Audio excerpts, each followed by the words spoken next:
Hey everyone, and welcome back. Today, we're diving into one of the creepiest and most enduring mysteries in early American history, the Lost Colony of Roanoke. Now, I bet you know the spooky, campfire version of this story. An entire English settlement just vanishes. No bodies, no signs of a fight, no clear trail left behind.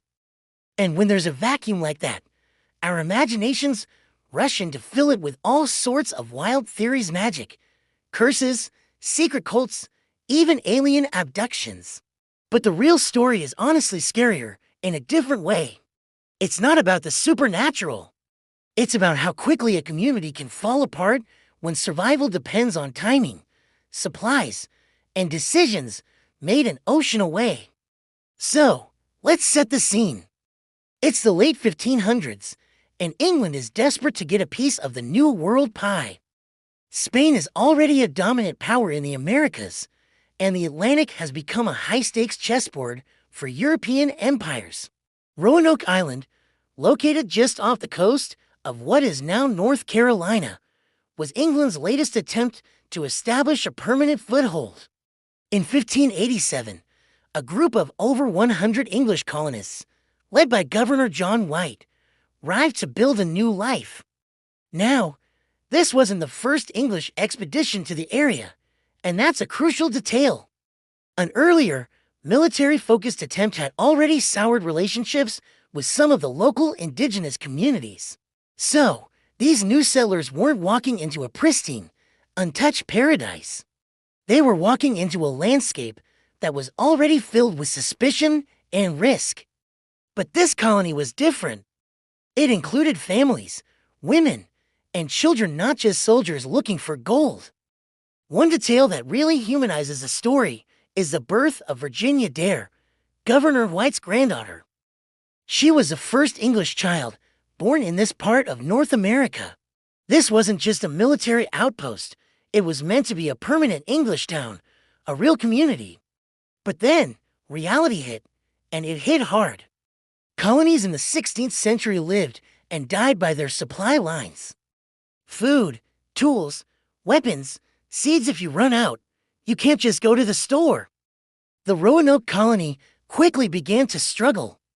Facing shortages, the colonists pressured their governor, John White, to sail back to England and organize a relief mission. Reluctantly, he agreed and set sail, promising to return as soon as possible.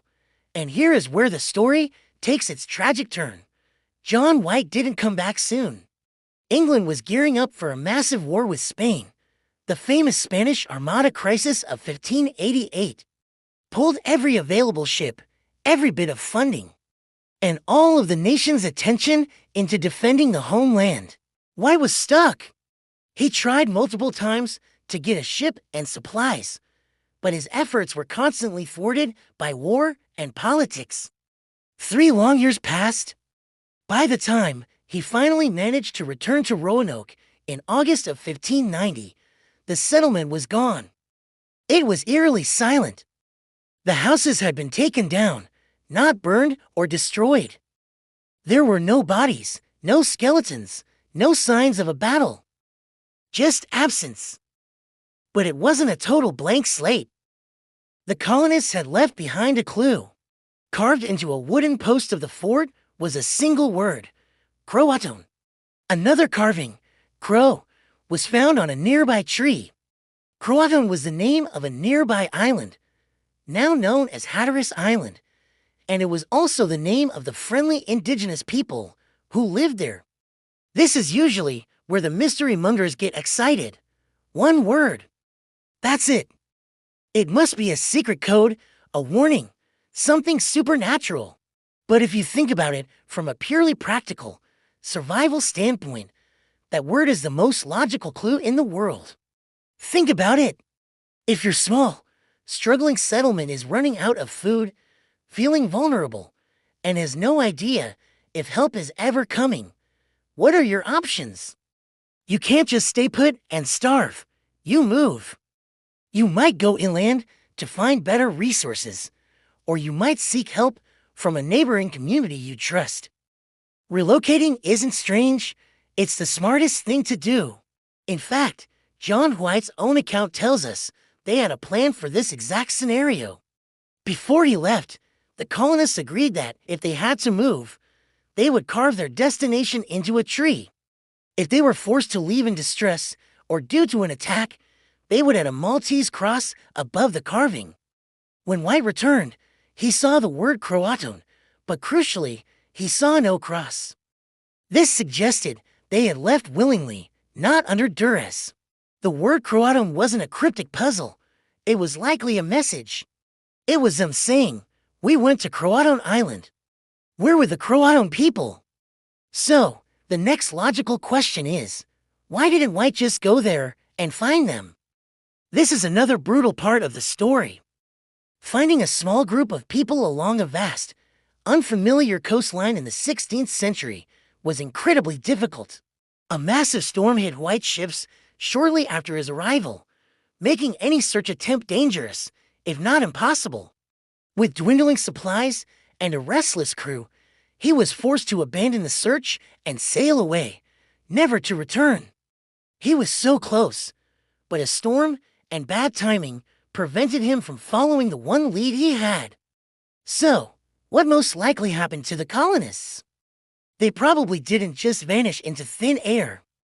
The most widely accepted theory among historians is that they assimilated.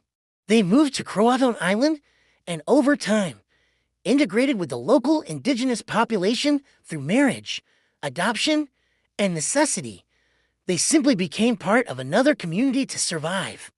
Later English explorers and settlers heard stories for decades about people with European features and gray eyes living among certain tribes.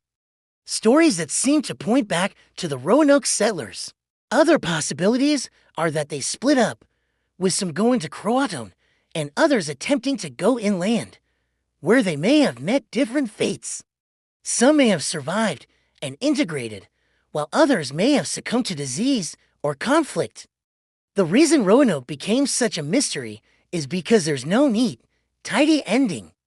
History loves paperwork. It loves records, official documents, and marked graves.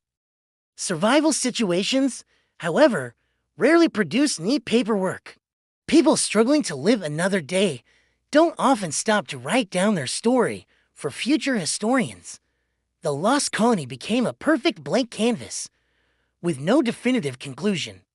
It became a legend factory, a story that every generation could project its own fears and fantasies onto. Ghosts, conspiracies, secret portals, they're all more exciting than the grim reality of survival. But the real story of Roanoke is powerful enough without any magic. It's a chilling reminder of how fragile a community can be.